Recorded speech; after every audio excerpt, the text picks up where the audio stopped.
2 Tawari 8. Beberapa usaha Raja Salomo. Setelah lewat 20 tahun, selesailah Salomo mendirikan rumah Tuhan dan istananya sendiri. Maka Salomo memperkuat kota-kota yang diberikan Huram kepadanya dan menyuruh orang Israel menetap di sana. Lalu Salomo pergi ke Hamat, Zoba, dan menaklukkannya. Kemudian ia memperkuat Tadmor di padang gurun dan semua kota perbekalan yang didirikannya di Hamat. Ia memperkuat juga Bet Horon Hulu dan Bet Horon Hilir menjadi kota kubu yang bertembok, berpintu gerbang dan berpalang, dan juga Baalat dan segala kota perbekalan kepunyaan Salomo, segala kota tempat kereta, kota-kota tempat orang berkuda, dan apa saja yang Salomo ingin mendirikannya di Yerusalem atau di Gunung Libanon atau di segenap negeri kekuasaannya. Semua orang yang masih tinggal dari orang Het, orang Amori, orang Feris, orang Hewi, dan orang Yebus yang tidak termasuk orang Israel, yakni keturunan bangsa-bangsa yang masih tinggal di negeri itu dan yang tidak dibinasakan oleh orang Israel. Merekalah yang dikerahkan Salomo untuk menjadi orang Rodi. Demikianlah mereka sampai hari ini. Tetapi orang Israel tidak ada yang dijadikan budak oleh Salomo untuk pekerjaannya, melainkan mereka menjadi prajurit atau perwira pasukan berkuda atau panglima atas pasukan kereta dan pasukan berkuda. Dan inilah pemimpin-pemimpin umum Raja Salomo, 250 orang yang memerintah rakyat.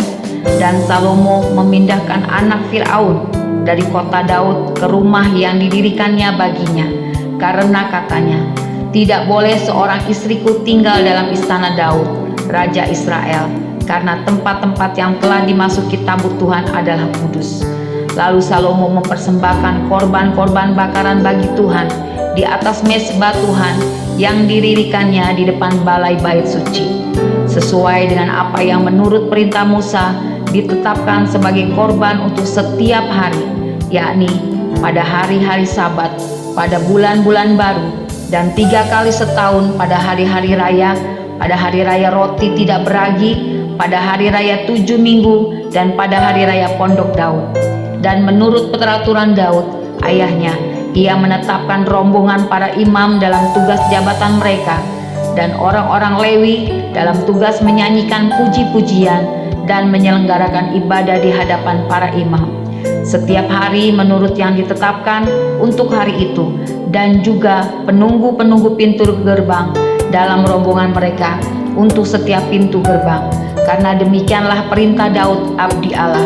Mereka tidak menyimpang dari perintah raja mengenai para imam dan orang-orang Lewi dalam perkara apapun, juga mengenai perbendaharaan. Maka terlaksanalah segala pekerjaan Salomo dari hari dasar rumah Tuhan diletakkan sampai kepada hari rumah itu selesai. Dengan demikian selesailah sudah rumah Tuhan. Kemudian Salomo pergi ke Ezion Geber dan ke Elot yang letaknya di tepi laut di tanah Edom, dengan perantaraan anak buahnya Huram mengirim kapal-kapal kepadanya dan anak buah yang tahu tentang laut. Bersama-sama anak buah Salomo mereka sampai ke Ofir, dan dari sana mereka mengambil 450 talenta emas yang mereka bawa kepada Raja Salomo. 2 Tawari 9. Kunjungan Ratu Negeri Sheba. Ketika Ratu Negeri Sheba mendengar kabar tentang Salomo, maka dengan pasukan pengiring yang sangat besar dan dengan unta-unta yang membawa rempah-rempah, banyak emas dan batu permata yang mahal-mahal, datanglah ia ke Yerusalem hendak menguji Salomo dengan teka-teki.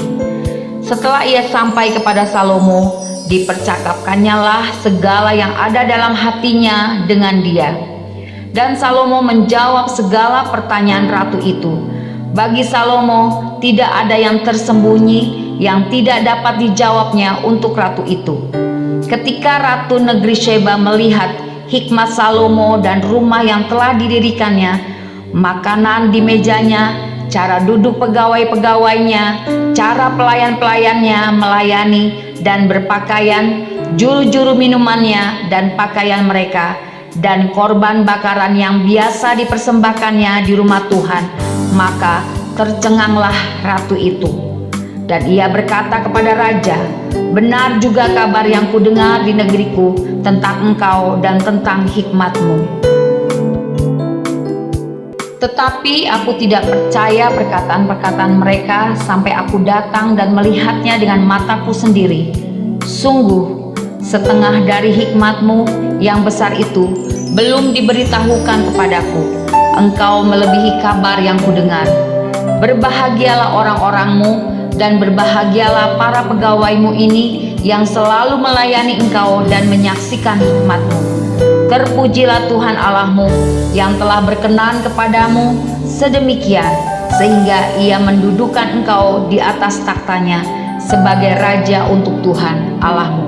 Karena Allahmu mengasihi orang Israel, maka ia menetapkan mereka untuk selama-lamanya dan menjadikan engkau raja atas mereka untuk melakukan keadilan dan kebenaran. Lalu diberikan kepada raja 120 talenta emas dan sangat banyak rempah-rempah dan batu permata yang mahal-mahal. Tidak pernah lagi ada rempah-rempah seperti yang diberikan Ratu Negeri Sheba kepada Raja Salomo itu. Lagi pula hamba-hamba Huram dan hamba-hamba Salomo yang membawa emas dari Ofir, membawa juga kayu cendana dan batu permata yang mahal-mahal. Raja mengerjakan kayu cendana itu menjadi tangga-tangga untuk rumah Tuhan dan istana raja, dan juga menjadi kecapi dan gambus untuk para penyanyi. Hal seperti itu tidak pernah kelihatan sebelumnya di tanah Yehuda. Raja Salomo memberikan kepada Ratu Negeri Sheba segala yang dikehendakinya dan yang dimintanya, melebihi yang dibawa ratu itu untuk raja. Lalu ratu itu berangkat pulang ke negerinya bersama-sama dengan pegawai-pegawainya. Penghasilan Salomo dan kekayaannya. Adapun berat emas yang dibawa kepada Salomo dalam 1 tahun ialah seberat 666 talenta. Belum terhitung yang dibawa oleh saudagar-saudagar dan pedagang-pedagang. Juga semua raja Arab dan bupati-bupati di negeri itu membawa emas dan perak kepada Salomo. Raja Salomo membuat 200 perisai besar dari emas tempaan, 600 shikal emas tempaan dipakainya untuk setiap perisai besar. Ia membuat juga 300 perisai kecil dari emas tempaan, 300 shikal emas dipakainya untuk setiap perisai kecil.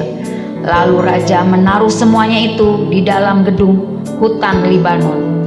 Juga raja membuat takhta besar dari gading yang disalutnya dengan emas murni. Takhta itu 6 tingkatnya dan tumpuan kakinya dari emas yang dipautkan pada takhta itu, dan pada kedua sisi tempat duduk ada kelek-kelek. Di samping kelek-kelek itu berdiri 2 singa, sedang 12 singa berdiri di atas ke-6 tingkat itu sebelah menyebelah. Belum pernah diperbuatkan demikian bagi sesuatu kerajaan. Segala perkakas minuman Raja Salomo dari emas, dan segala barang di gedung hutan Libanon itu dari emas murni. Perak tidak dianggap berharga pada zaman Salomo, sebab raja mempunyai kapal-kapal yang berlayar ke Tarsis bersama-sama dengan orang-orang Huram, dan sekali 3 tahun kapal-kapal Tarsis itu datang membawa emas dan perak serta gading, juga kera dan burung merak. Raja Salomo melebihi semua raja di bumi dalam hal kekayaan dan hikmat. Semua raja di bumi berikhtiar menghadap Salomo untuk menyaksikan hikmat yang telah ditaruh Allah di dalam hatinya. Mereka datang masing-masing membawa persembahannya, yakni barang-barang perak dan barang-barang emas, pakaian, senjata, rempah-rempah, kuda, dan bagal. Dan begitulah tahun demi tahun. Salomo mempunyai juga 4.000 kandang untuk kuda-kudanya dan kereta-keretanya, dan 12.000 orang berkuda yang ditempatkan dalam kota-kota kereta dan dekat raja di Yerusalem. Dan ia memerintah atas semua raja mulai dari sungai Efrat sampai negeri orang Filistin dan sampai ke tapal batas Mesir. Raja membuat banyaknya perak di Yerusalem sama seperti batu, dan banyaknya pohon kayu aras sama seperti pohon ara yang tumbuh di daerah bukit. Kuda untuk Salomo didatangkan dari Misraim dan dari segala negeri. Salomo mati. Selebihnya dari riwayat Salomo dari awal sampai akhir, bukankah semuanya itu tertulis dalam riwayat Nabi Nathan dan dalam nubuat Ahia, orang Silo itu, dan dalam penglihatan-penglihatan Ido, pelihat itu, tentang Yerobeam bin Nebat? Salomo memerintah di Yerusalem atas seluruh Israel 40 tahun lamanya. Kemudian Salomo mendapat perhentian bersama-sama dengan nenek moyangnya, dan ia dikuburkan di kota Daud ayahnya. Maka Rehabeam anaknya menjadi raja menggantikan dia.